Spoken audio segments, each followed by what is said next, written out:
You do have a quorum. Just looks like Mark says we're good to go.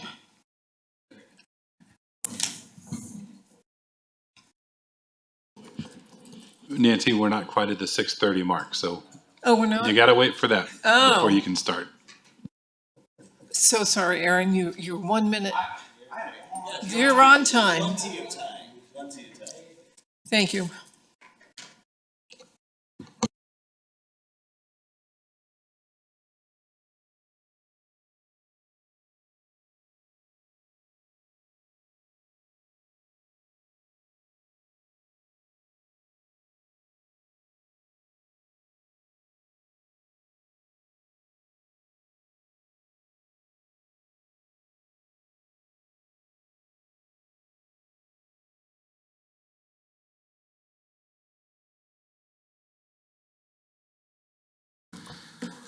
All right. Good evening, everyone. I'll go ahead and call to order the Planning and Zoning Commission meeting for Tuesday, October 8th, 2024.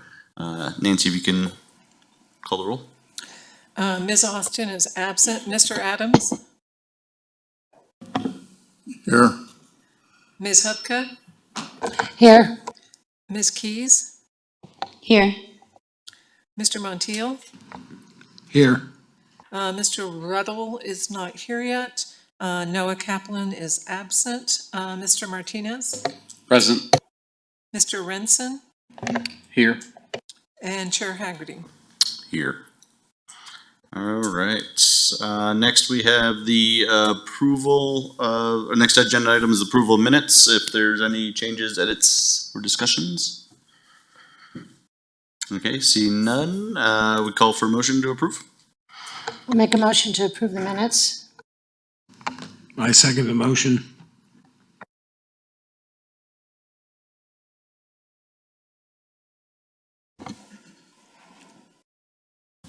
Mr. Adams, how do you vote? Yes. Ms. Hupka? Yes. Ms. Keys? Abstain? Mr. Montiel? Yes. Mr. Martinez? Aye. Mr. Renson? Yes. And Chair Haggerty. Yes. Motion passes. Thank you. The next item on the agenda is the approval of the findings of fact for case 2024-01 home occupations and natural medicine. If there's any discussion on those?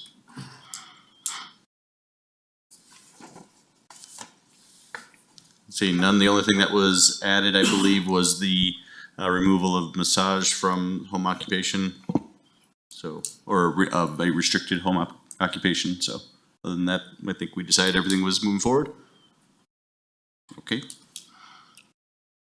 Move approval for the finding of fact. I'll second that. Mr. Adams, how do you vote? Yes. Ms. Hupka? Yes. Ms. Keys? I have to abstain because I wasn't here, right? I'm sorry? I have to abstain because I wasn't here. Is that Sergio? Yes, abstain? if she wasn't present during the meeting where the findings of facts were made, then yes. You, even if she watched the whole thing, and I'm not saying that you did or not, just for clarification for future discussions.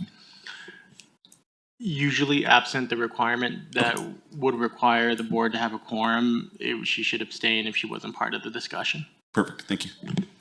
Okay. Mr. Montiel? Yes. Mr. Martinez? Yes.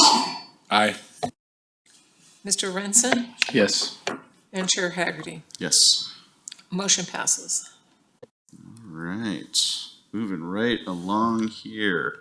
We now will have an opportunity for public forum.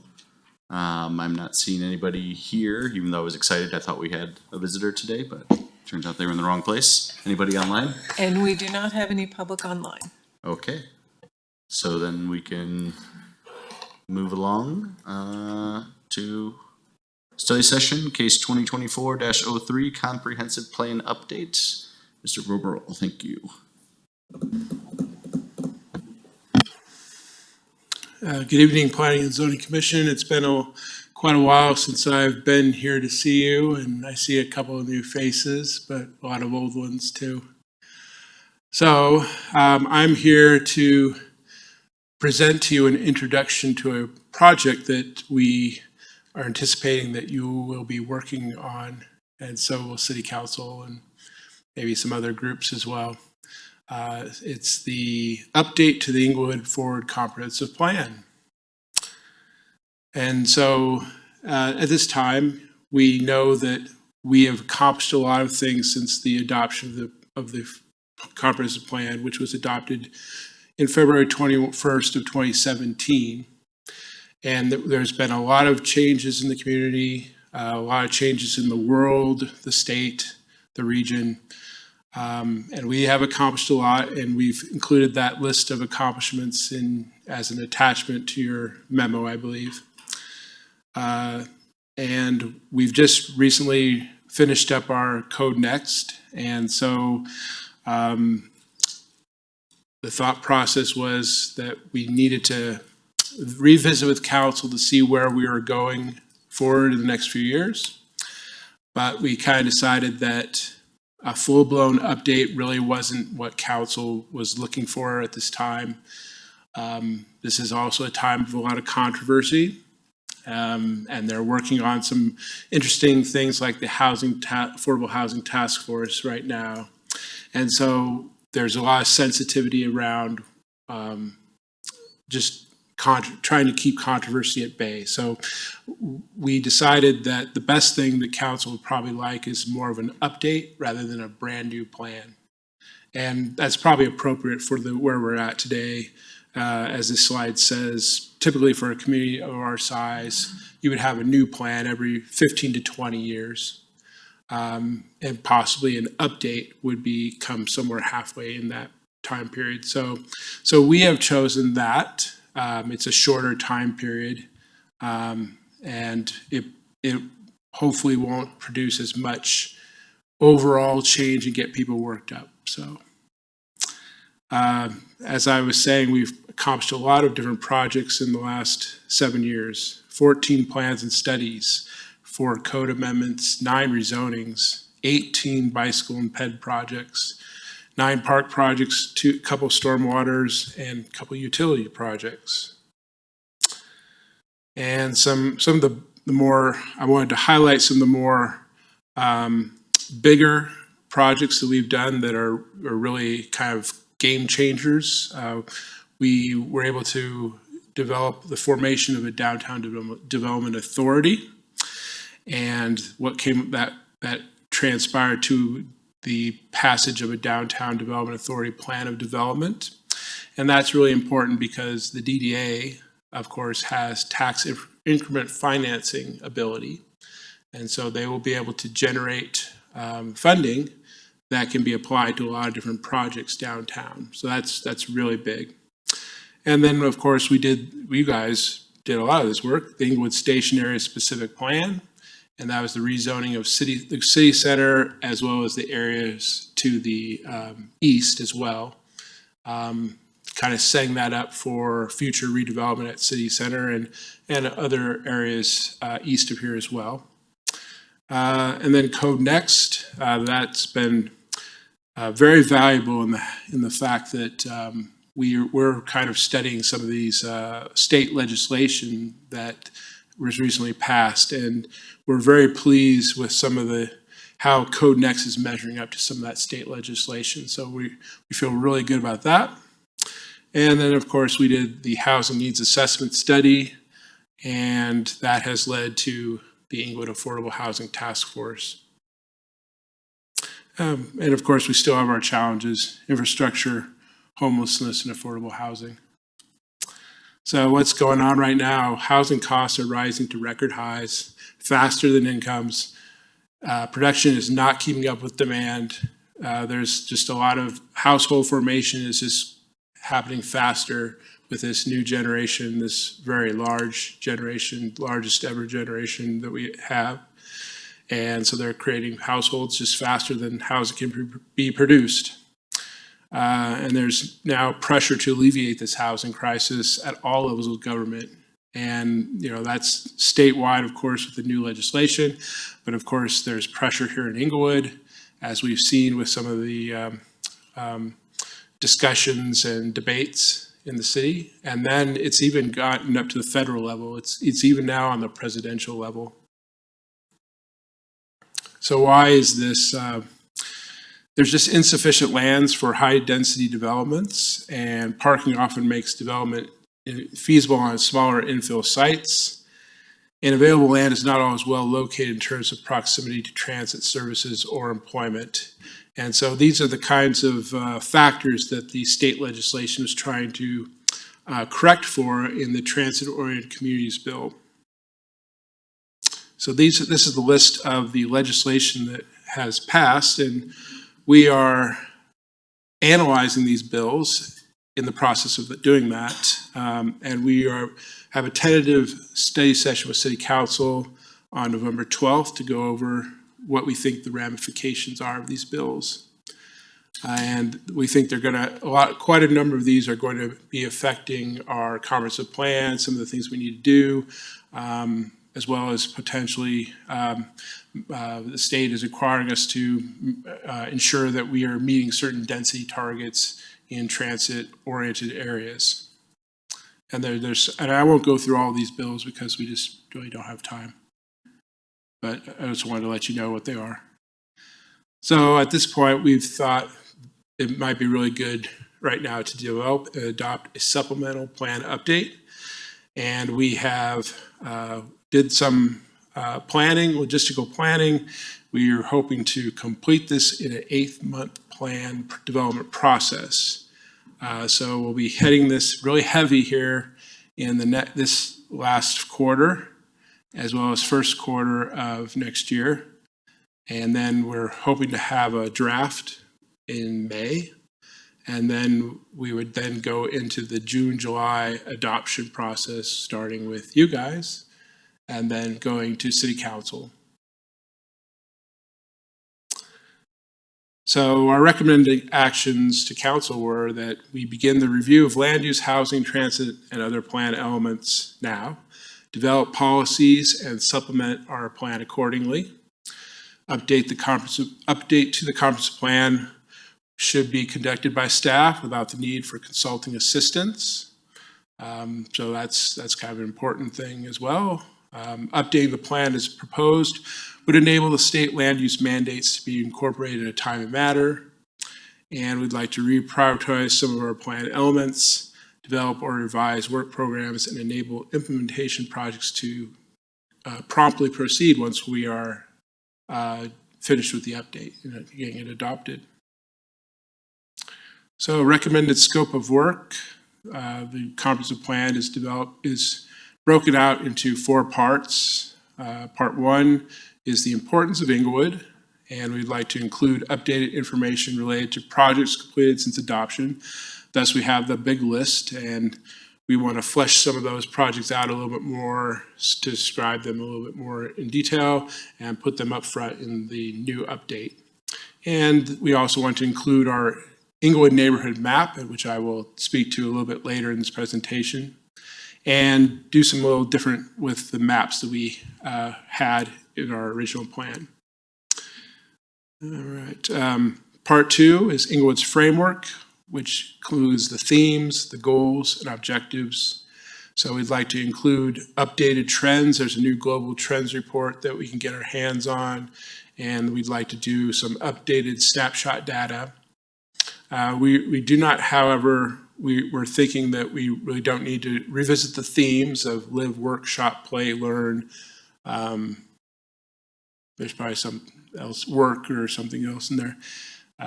We think those are good, and we think the goals and objectives are still very universal, and so we really don't think we want to spend a lot of time there, so we're kind of just going to leave those alone. Going to the part 3, envisioning the plan, the neighborhood assessments. This is where we want to get into some things. So as I'll explain a little bit here in a couple slides.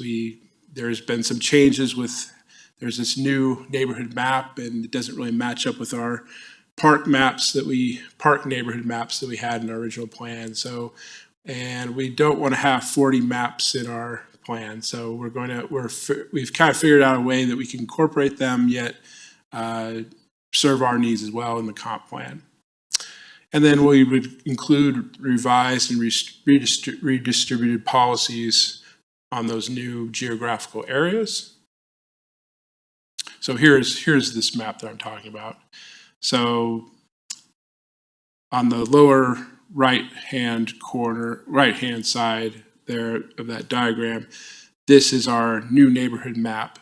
And this came about from a grassroots kind of plan effort. I believe that some peoples on the Historical Preservation Commission were advancing this. They wanted a more granular type of neighborhood map, and they went out to the community, had all these sort of meetings, and they came up, and eventually they developed 40 different neighborhoods in Inglewood. In our original comprehensive plan, when we did this, we were thinking, we were kind of more looking at what Denver's neighborhoods are park-based. And so we had developed neighborhoods are mostly around parks, and we had, I think, 12 or 13 of them. But there are some limitations to that because it's kind of you're kind of turning the pages and seeing a very small area at one time and can't really see the larger context that way. So our thought was, well, we don't want 40 new maps. So, but we probably don't, and we don't even really want 13 maps. So what we've kind of envisioned is this over here on this left-hand side is to develop like 6 different maps. And this is how we would break up the city: northwest, northeast, central, near south, far south, and southwest. We would put these other neighborhood maps, we would add an overlay on top of that with the boundaries and put their names on, but there'd actually just be 6 maps. And then part 4, realizing the plan, indicators, strategies, and work plan. This is kind of where we want to set the direction, have both Planning and Zoning Commission weigh in on this, as well as City Council, so we can get a good sense of where we should go next, after code next, and after the housing task force. So that's what we're kind of trying to get to. We'd like to include updated indicator data, check for relevance, add, delete, or modify strategies, and include prioritized strategies for a 2-year work program development. So this is what we heard from council. We heard that project goals and boundaries must be communicated in an explicit fashion to the public. So they really stress that we need to communicate things very clearly so that we don't get the wrong information out there and get people worked up unnecessarily. Favor a very deliberate and cautious approach. They have a desire for opportunities for council to review at key project milestones. And they prefer an emphasis on incorporating recent decisions and projects and keeping new proposals and ideas to a minimum. More council direction. Direction on state legislation and affordable housing task force recommendations will play a very critical role. The neighborhood assessments, policies and maps will require sensitivity, need to be reviewed closely by council. And there was also an emphasis on the underlying infrastructure conditions and needs. And that is, I guess, the end of my presentation. So I'm going to move back over here.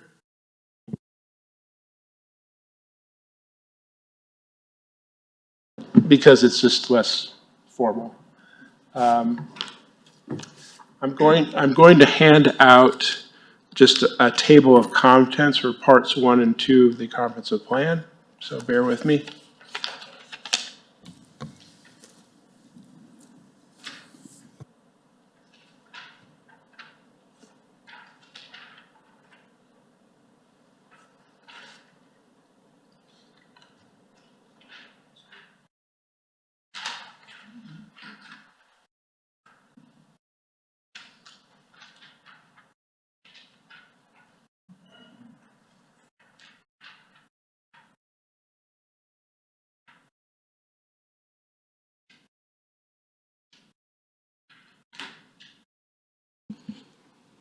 John, was this handout included in the packet? If not, we'll just need to make sure that Nancy gets a copy so that we can include it in the updated packet. No, it was not. All right. So I think at this point, I'd just like to give you a chance to start discussing what you feel about this update, what you would like to see, any ideas that you have for it, just in general. Thank you, John, for all that information. I guess that kind of builds on, what are you hoping to get out of tonight? Is it just those ideas? It sounds like the actual public hearing will be the October 22nd, if I read that correctly. So yeah, what are you hoping to get out tonight, just so we stay somewhat organized in our thoughts? So this was a few weeks ago, we had our study session with City Council, and they gave us the green light. And so immediately, my thought was that I wanted to make you aware of this project. So it's pretty high level tonight. So I've hit you with it. Now you know it's coming. I don't know how much time you gave thought to this before you came. Obviously, you got your packet and you saw everything. And was there anything that, I don't know, that struck you? Do you have any comments to this introduction? Perfect. Okay, thank you. Good, go ahead, Brenda. Well, I know that there is a study right now conducted by Littleton, but in conjunction with Englewood, for the Broadway corridor. So are we going to then just kind of, I don't know, what's your plan to tackle that and this at the same time? So the Broadway corridor project is completed. So we can review that through this process. And you're right, because that's a very important project. So I'll just tell you a little bit about it. So that project was initially submitted by Littleton, and then DRCOG kind of inserted itself because they're the purveyors of the grant. And DRCOG has its own agenda as well. And so the Broadway corridor has been identified as a bus rapid transit corridor, which would be similar to the East Colfax bus rapid transit corridor that they've been planning in Denver, and they're going to be starting construction here, I believe, in a few months. Now, this won't happen till the 2030s. We're kind of a few rungs down. So they're planning these bus rapid transit corridors also on Federal and Colorado Boulevard. Those are the next two, and then I think Broadway would be after that. But they started planning it, and so DRCOG added not only Littleton, but Englewood and Denver to that. And so it was a very interesting study about what that might look like, the bus rapid transit corridor. And the final plan of that was that, there'd be these two bus on either side of the street and probably only 2 automobile lanes. Now, and that this would be probably something like 5 to 10 minute headway, so you wouldn't have to wait any more than 5 to 10 minutes for for the bus to come. So they believe that this will create a lot of developer interest on Broadway. So there'll be probably a lot of land use change pressures to come. So it will be very important for us to take that into consideration. And then, of course, the Transit-Oriented Communities Bill also says that you've got to plan, it requires you to make sure that you're planning for enough density on these types of corridors. Yeah. Would it be possible to share that study with the group here? Yes, I think we could do that. Okay. Probably not tonight, but. No. Yeah, just if it could be sent out before the next would be great, just so we could Okay. do that. Aaron? Yeah, I mean, I think building on that, this is a whole matter of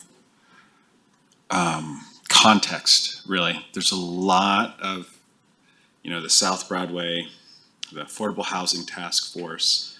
There's multiple different initiatives, ideas, themes, politics, policies, all these things. It would be good to get an idea of the landscape of all the things that should be feeding into this, or all the things that already are feeding into this. I'm on the Affordable Housing Task Force, and I didn't know that this was feeding into the comp plan. And so I think kind of closing those gaps and bringing those things together would be helpful for everybody concerned. And this is all very important stuff for our city. I mean, this is the strategic plan for our city. So kind of laying that landscape now would be super helpful for us and for all of the other folks involved. I agree with that, and I would ask, is there a way that some of these plans could be compressed into a one-page thing that people could look at? Because I think the density of these documents is just so thorough that only a handful of people really are going to be able to get through it, and I think a lot more people become more engaged if we can think about like infographics type of documentation and try to condense it to the most essential pieces and maybe show or diagram on that how things are connected. Because to me, most of this is pretty new, and I'm not even sure where to begin trying to understand it, to be honest. Yeah, it's there's so much here that it's going to be a challenge for even planning staff.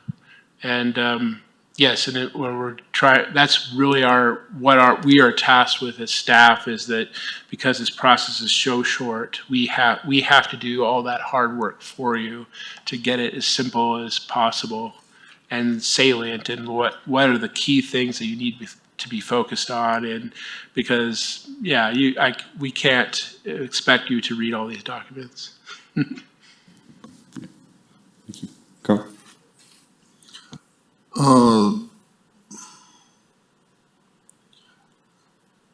I got one of my questions asked already. So,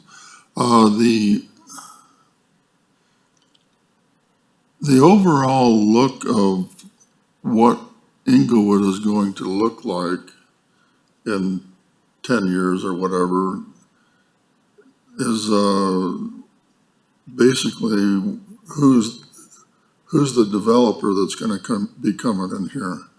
Like L&R is selling to a new developer.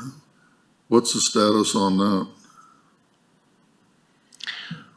Yes, And who is it? L&R does have a buyer kind of on the hook right now. I'm not sure if I can really be at liberty to say who it is, but there is somebody who they're kind of negotiating with right now. And that's all I really can probably say about that right now. And I think that's a big part of, the DDA came out of the 2016 plan, and, how can we help shape some of that as well? And it's going to be a lot with that developer, but yeah, go ahead, Carl. Yeah, the developer, what their plan, what they want to do with the property, that's huge. I mean, that totally affects this plan, totally.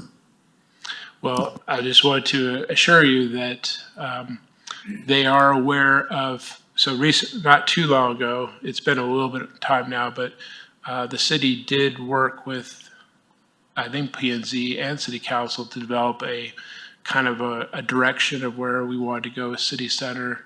They kind of said, here's design A, here's design B. And we kind of got blessing with that. And so that was kind of sold to them as this is where the city wants to go. The city has a lot of control still because the city still owns most of the land. And so they kind of are at our mercy in the fact that they've got to, we will not transfer the land to them unless we approve their plan. So we still have a lot of leverage on them.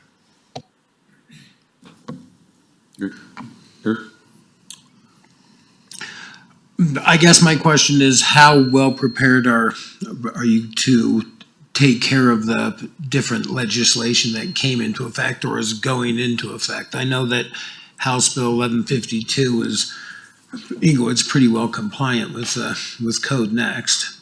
I think you're pretty well compliant, with House Bill 1304 as well as far as minimum parking requirements. But how about the rest? Do you feel like that's going to be a major undertaking, and how much does this come into the comprehensive plan? Well, a lot of those bills, I don't think are going to be, I think the biggest ones are the 1304 and the 1152. And I feel very good about 1304, but the 1152 is the parking bill. And that might be a little bit hard to swallow. So I'll just give you a little bit of details about that. And so for any apartment building of 20 units or less, you cannot require them to do any parking. And that's gonna be hard for some people to swallow. When it's over 20 units, you can make them do a study of an eighth mile around that site and by a professional parking engineer. And then that study will inform the recommendation of what kind of parking ratio that you can make them do, but you can't make them do, but in the end, that's capped at 1 space per unit. And that's lower than our parking ratios, pretty much everybody's. So we don't know really, I think I have some ideas where I would recommend to council about that, but there's no sure thing that they will want to abide by it, quite frankly. I guess just maybe to build off Eric's, and will this plan, I mean, that even updating the plan won't necessarily supersede those state bills, so how do we have to update our code then to meet those, or do we have to do something else? Do we have to wait and see? You could eventually may want to update your code, but I don't necessarily know if you have to necessarily. You might be able just to say our parking requirements are now parking guidelines with which we can negotiate with you.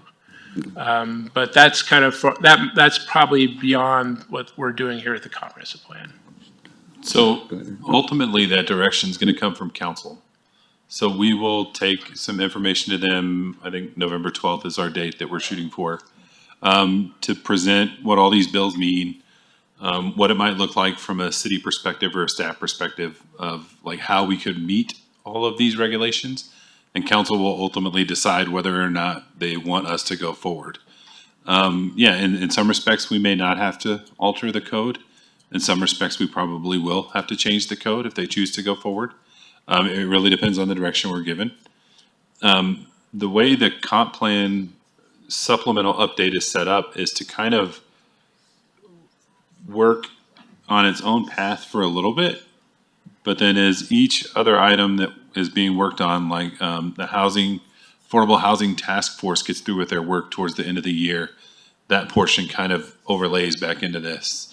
As we get direction from council on how to handle all these legislative updates from the state, that gets layered into this. So I think everybody likes to think that, a comprehensive plan is done while everything is quiet, and that is absolutely not the truth. Usually when we're working on these things, 8 million things are going on and we have to incorporate all of it. And so that's the case now, is we have about an 8 to 10 month window where we have quite a few things on our end that are not going on. So we have an opportunity to work on this, but we also still have all the legislative updates that happened this year that we have to focus on. But in the affordable housing task force work that we'll focus on, it'll all just kind of get layered back into this comp plan update. The analogy that we used for council is to think about the comp plan as a wheel. We have absolutely no intention of reinventing the wheel. That wheel will be there 100%, the way it's written right now. Our goal with this update is to look at the wheel as to where it's been and what it's been through, where we think it's going, and what direction we think we can help it get there. So that's really what this update is about. So If you look at the older version of the comp plan, a lot of the data was from like 2012 and earlier. Those are the things that we're looking at updating. Re-update the data. What has happened since the comp plan was approved? What's been built? What hasn't? What did we think was going to happen that didn't happen? Or what did happen that we didn't anticipate happening? So those are the things that we're really looking at trying to do.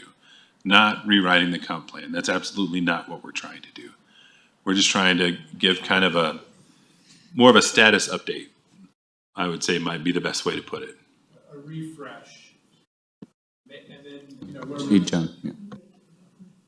does it turn off automatically or something? I'm not turning it off. So yeah, a refresh is what we're looking for. And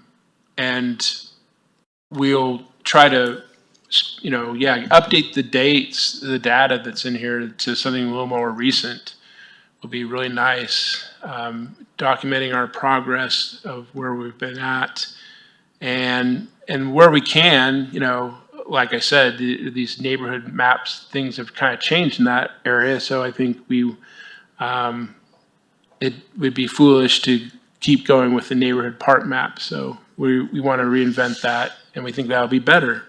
So where we can, we'll improve as well. Chair, if I may, Yes, please. state for the record that Mr. Riddell entered the meeting at 7 PM. Thanks. Welcome. Okay. Aaron?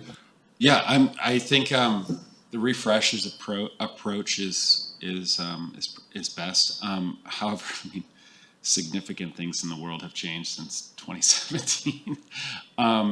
And to that end, I'm curious about the direction or the directive about not using any consultants or outside support for capacity. Staff feels that within the department, within staff, that's adequate, or I just want to hear a little bit more about that directive, I suppose. Yeah. Is that your choice, or can we help? Yeah. Well, there's two different levels of that. Number one, we don't really have a lot of budget for that. But number two is also that it's happening. Our timeline is so fast that it'd be difficult to really get a really big contract in place and to do that in such a short period of time. If you really want to do it, you'd have to basically identify exactly who you want to work with and just contract with them, rather than going through an RFP process and whatnot. But we think we can, if we keep this manageable. If it's a brand new plan, no, we would need more help. But we think that we can do the refresh in-house. And to be honest, most of the plans that have been achieved since this was adopted, the gentleman at that table worked on nearly all of them. And between our staff, we're very knowledgeable about what's happened in the city, about what's going on, in the more broader terms in state. We've been working on those housing bills since the legislative session started to close in May. So when the first one got approved, we went to work trying to figure out how this is going to affect us. We haven't presented anything yet because we're still working with the Department of Local Affairs and Dr. Cog and Colorado Energy Office and other groups to try to interpret what all of this legislature means. So the state passed it and then gave authority to another group, and now that group is trying to determine what it all means. And then they're disseminating it to all of us. So everybody's a big learning curve on that. But yeah, we feel pretty strongly that our staff can get this done in the timeline that we've put together. Full faith in you as long as you guys have the capacity, because we don't want to overload you all, because you do a great job, and so if you're comfortable, that makes me feel a lot better. Carl? Since we're refreshing the comp plan and not totally rewriting it, where can we get a copy of that? Where can we view that, the comp plan, the current comp plan? Sorry, John, I can send everyone the link to that on the website. Okay. I'll make a note and send that out tomorrow. How big is that? It's pretty big. Is that like 1,000 pages or? Oh, no, it's probably, I'm guessing 75 pages. Okay. It's easier. And we're refreshing it. Here, I have it.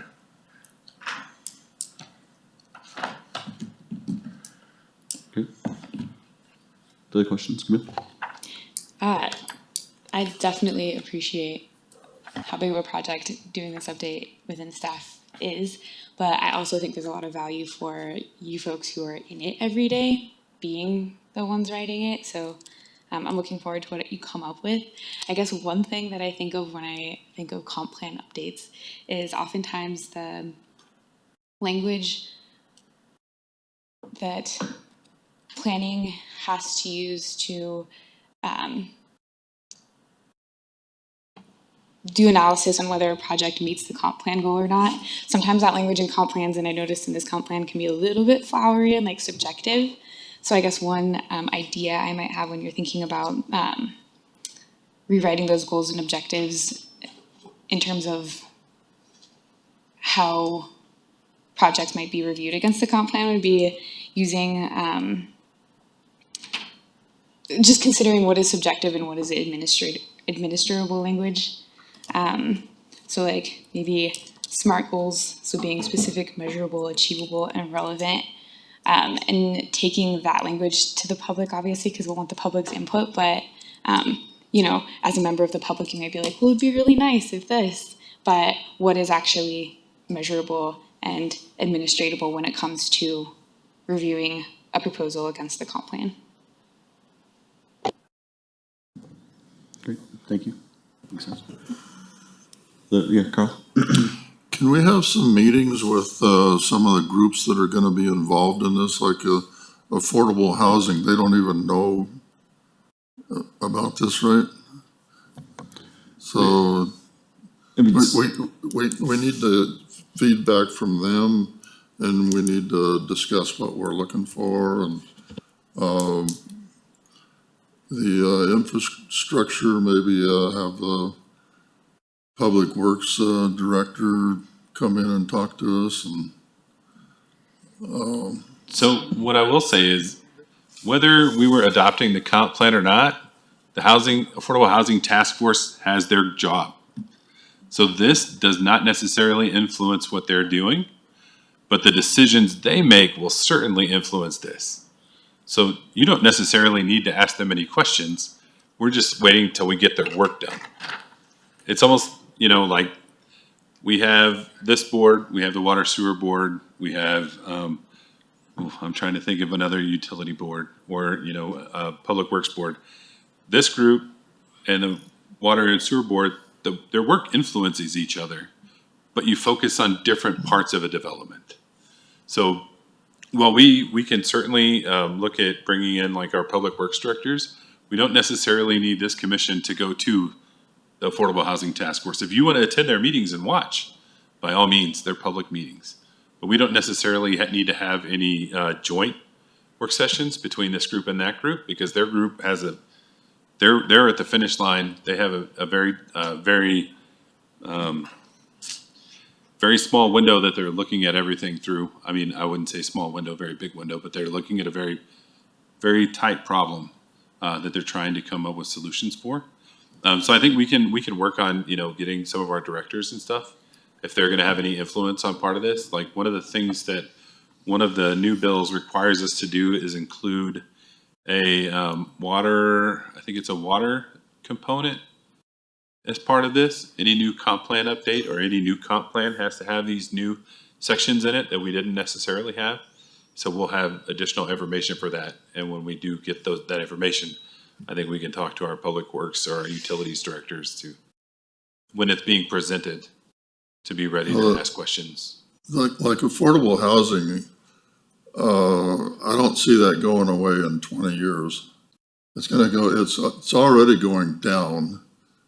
Houses are getting more affordable, and the mortgage interest rates are going down also. So, but it's not going to go back to where it was 10 years ago in 10 years.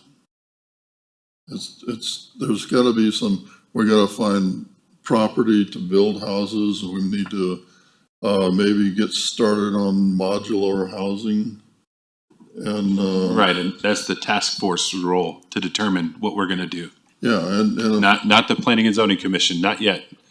if there's any code changes or anything that come out of that, then it becomes an issue for our group. But it's more of, right now, the Affordable Housing Task Force is looking at the city as a whole and all of the things that we do and how do we make it more affordable.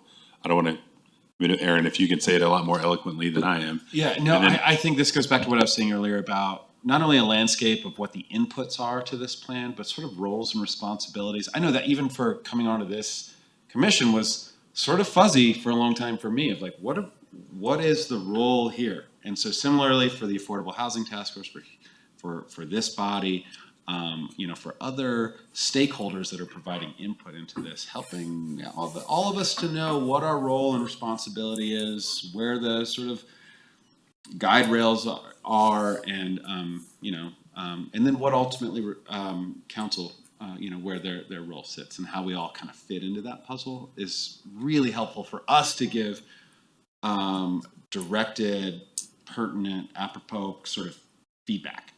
That would be really helpful. Well, I would just say to that, so staff is going to be the workhorse and gather lots of those plans and informations, boil them down to their essence, present all that to you, and you're going to be a sounding board. We're going to give you all that information and start suggesting directions that are based on that, and you're going to hear those directions and say, yeah, I think that would be good for the city going this way, maybe not over there, and so, and then, ultimately, we're hoping that you can, as a group, be able to, get behind a finished product and make a recommendation to council that we think, after hearing not only what staff had, but also we're also going to be involving you as well as the community in some of this too. There's going to be some public outreach as well. And so from what you've also heard from the community. And so we're hoping that all of that going through, synthesizing through your group to get a recommendation to council is really what your role is going to be. Yeah, I think my point though is like you could distill all of that and put it all together and say, okay, PNC, what do you think about all of this? It's less effective than within our capacity and our areas of expertise and accountability on this board. Here's the area to focus, right? Here are the things that we want your input on, is more effective than just sort of this scattershot approach. And I mean, that certainly would be helpful for me. And I think, we could review all of the information that you give us and we could ask about all these random different, aspects of it that really are not germane to our role. And I think it would just be not a good use of anybody's time or effort. I think the focused approach, like I said, there's all these different groups that have been selected and appointed for their subject matter expertise. Let's focus it on that. I mean, that's just what I'm asking. Maybe that's not, how this usually goes, but I think that's really helpful. And I think we can work on some things like that, maybe that really put guardrails on everybody's conversation. I mean, in a development perspective, we get asked about that all the time. You have a development code, you have standards and specifications for your public utilities and your streets, you have stormwater criteria, you have building code, fire code, and everybody says, well, do they always work together really well? No, they don't.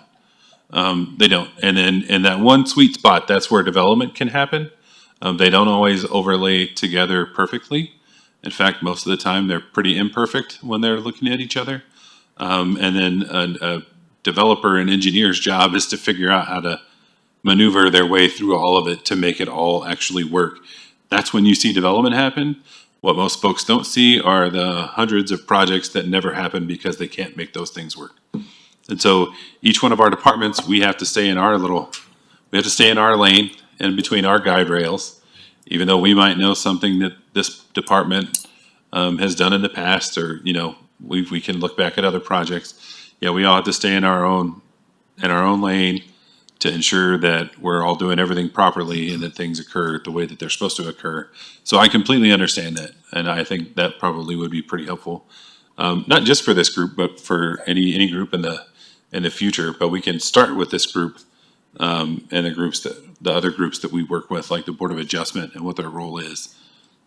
Maybe we can put some other groups with some of their roles. And That's basically what I'm trying to get over, is that all these little groups need to communicate with one another. They can't, each little group can't solve the problem by themselves. They gotta communicate, we're doing this, okay, we're doing this, and that's gonna,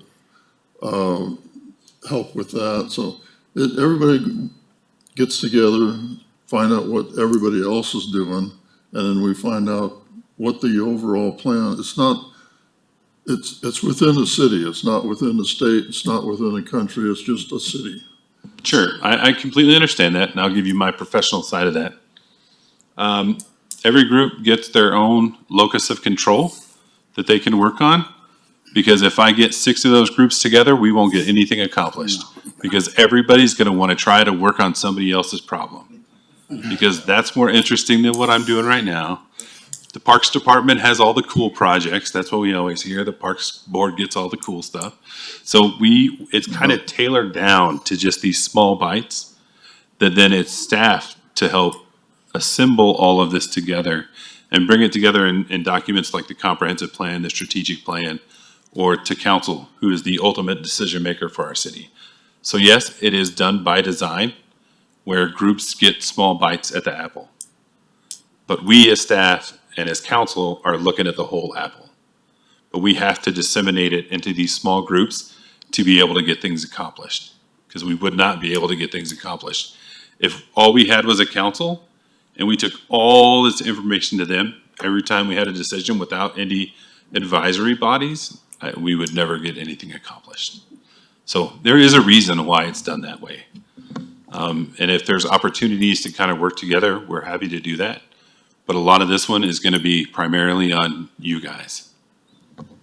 And bringing in information from other decision-making bodies or recommending bodies. Just the decision that they came up with, that will come back through as part of this. So the city planning department and planning and zoning, basically have to work together to try to come up with the wheel. The wheel exists, remember, the comp plan is there. Yeah, We're just looking at where it's been and where it's going. Trying to add new data, things along that nature. But yeah, it's the planning department really is focused on, or community development is focused on development in the community, in short. The Planning and Zoning Commission, your area of focus is normally our comprehensive plan and our zoning code, Title 16. Anywhere that you've been given authority to act, that's where you are. So zoning matters, text amendments to the code, comprehensive plan, you become a recommending body to city council. Just like other groups are recommending bodies for, water and sewer projects to city council, or public works projects to city council, parks projects to city council. yeah, like this area here, if this building gets tore down and within a quarter mile, it's solid 7-story apartment buildings, infrastructure's gotta be upgraded.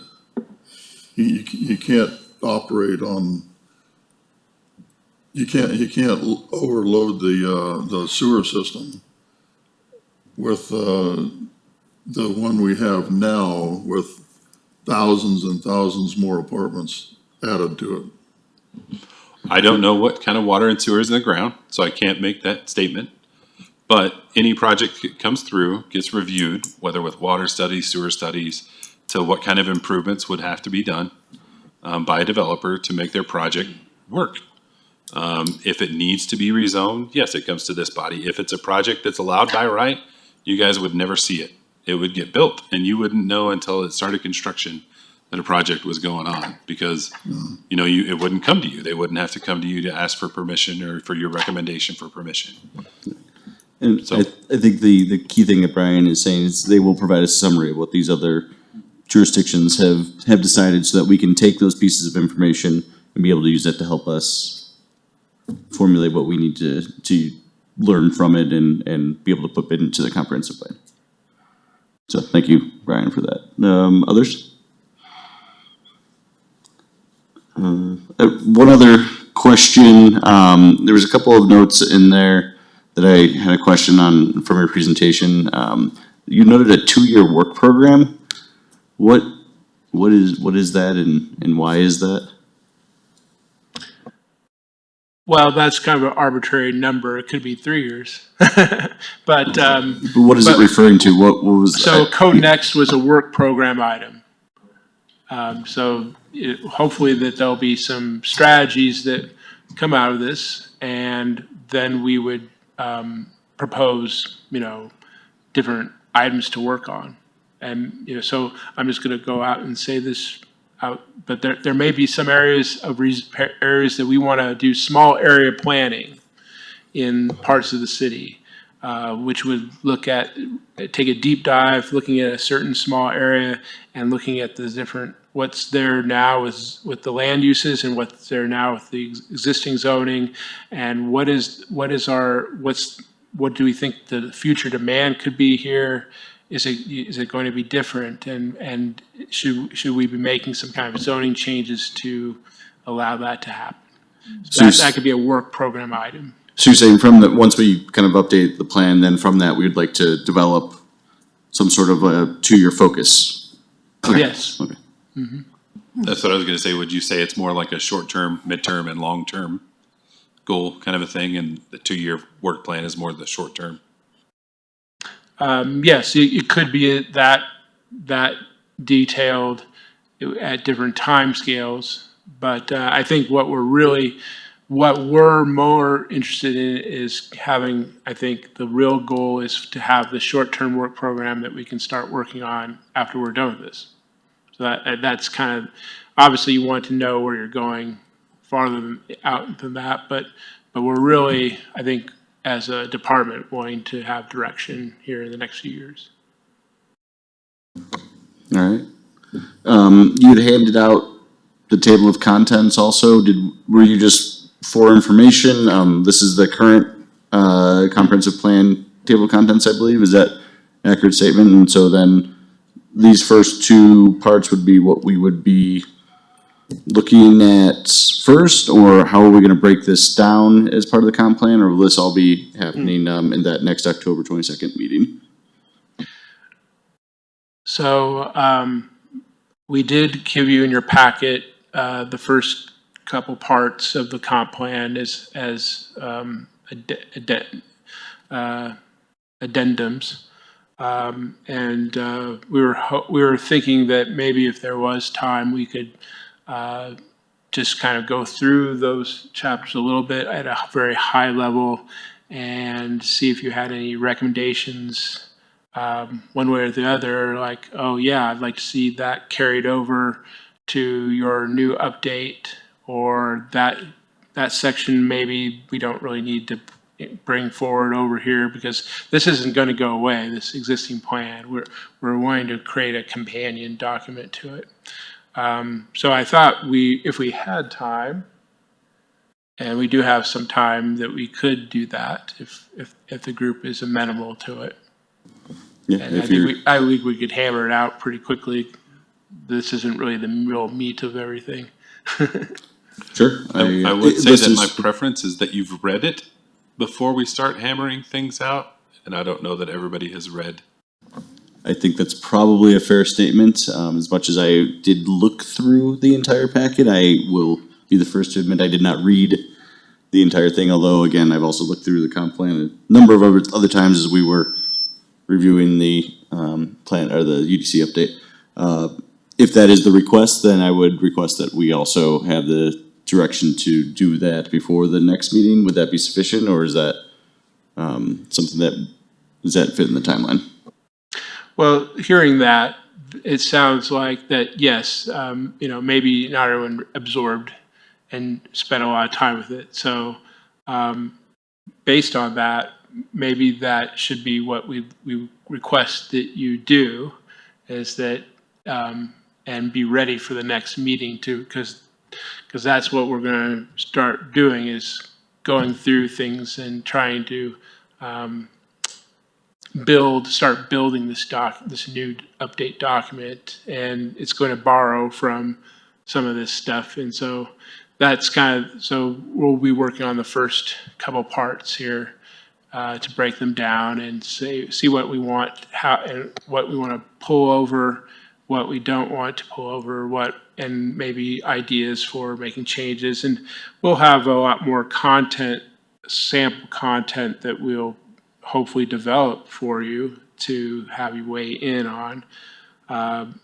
And so if you guys feel more comfortable right now tonight, just to say, let's just assign these couple chapters for our more detailed reading, give it our thoughts on our own time, make some notes, and be ready to come back at the next session, that'd be fine too.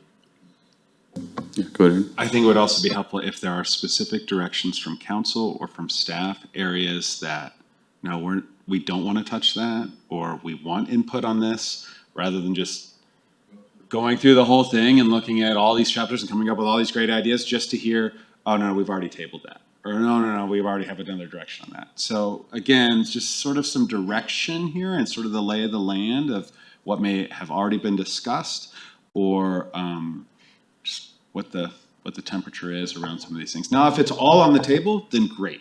We'll go read it and we'll provide all the input. But if there's things that are not, or have already been given some direction, we'd love to hear that. Good, Brenda. If I may, I tried that very thing with Code Next. Let's wait and see what council says. So here's my thought. One, yes, we need to take home some homework. Not everybody here has looked at the comprehensive plan. I have pieces of it as we've had things come up, PUDs where it is part of the comprehensive plan that we build near mass transit, So these things have come up, and not everybody, we've got a lot of new people. That's one. As we look at global trends and what the state has, and trying to come up with something that will make it'll be up to us to see if that will pass the muster of council. Will the public be okay with a comprehensive plan that lessens the parking requirement in certain places, or maybe just the transit zone? That's the kind of thing that's going to be bounced off us, and then it goes to council. So we do have a huge scope, but it's kind of up to us to then set that template, and then it goes to council. And then it's going to come back to us because council didn't like it at all. That is the lesson I learned from Code Next. Well, and it looks like we have a number of study sessions scheduled. Is the intent that we'll go through 2 parts of each of the plan, each study session? Is it just, we're gonna go through these 2 first, and then we'll see how far we go? Is there, or is it gonna be, we'll go through the first 2? I don't think we'll send that to city council, but how do you envision this going? So the timeline that we did in the memo, yes, I gave thought to how this could be taken up in that made sense in a certain order, to take, so that we could build, and we could build in our public process as well as the city council wanting to have periodic updates about progress. So yes, I have laid it out in a kind of a strategic way where we cover a couple of different areas per probably we devote a couple of different study sessions to a certain chunk of this plan. And then that will inform the next step, the next process, the next chapter, taking on those things. They kind of keep building on each other. But of course, sometimes other things could come up, like all of a sudden there's a PUD that's on your radar, and then I'm going to have to adjust the schedule. So it's quite possible that we will not be able to adhere to the schedule all the way through, and we just have to be flexible. It's good to understand that that's your intent, and so I think we can all maybe be a little more prepared that if we're doing, you know, these sections at a time to be ready for that as we're coming through. I definitely was looking through and I was like, this is gonna be an update here that we're gonna need to all kind of get ourselves realigned back with the plan as it currently stands. So You're definitely gonna have some homework.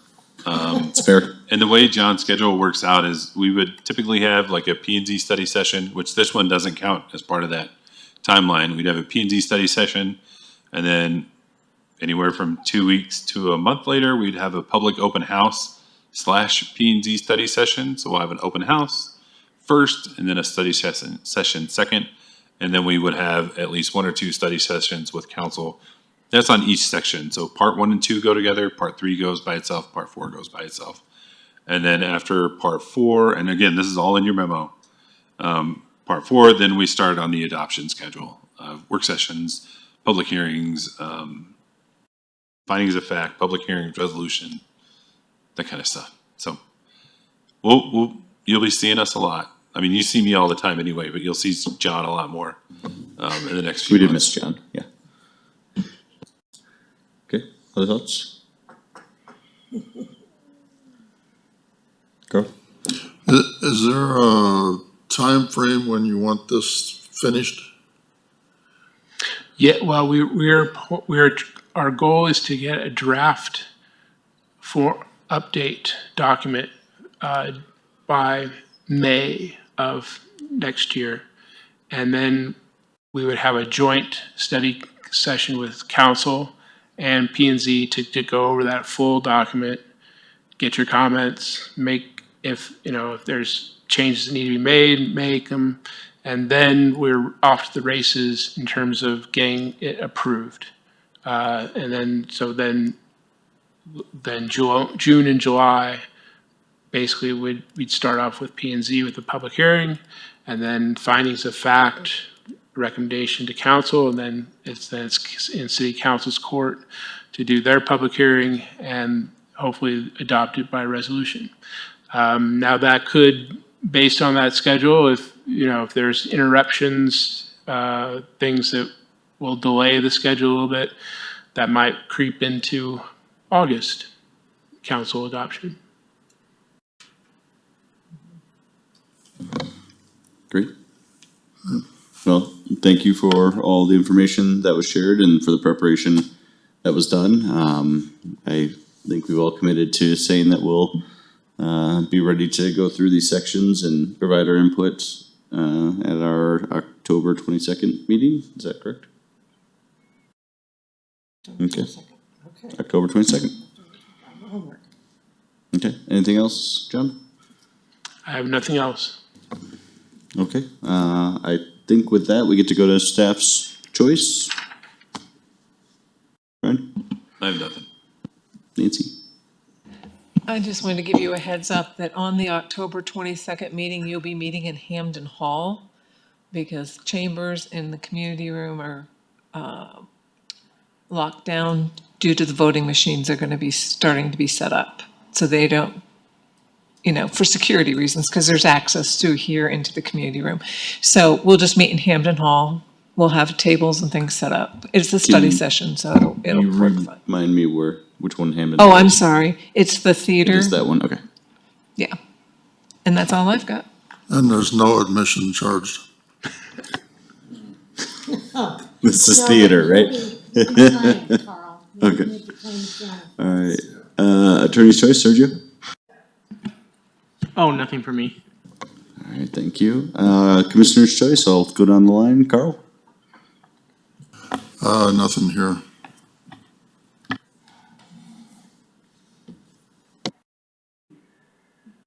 Steven? Yeah, Nope, thank you. nothing for me. Ready? I'm good. Aaron? I'm good, thanks, everybody. Eric? Nothing further. Dave? Nothing for me. Camille? Nothing from me. All right, I am good also. Thank you, everyone. And with that, we are adjourned.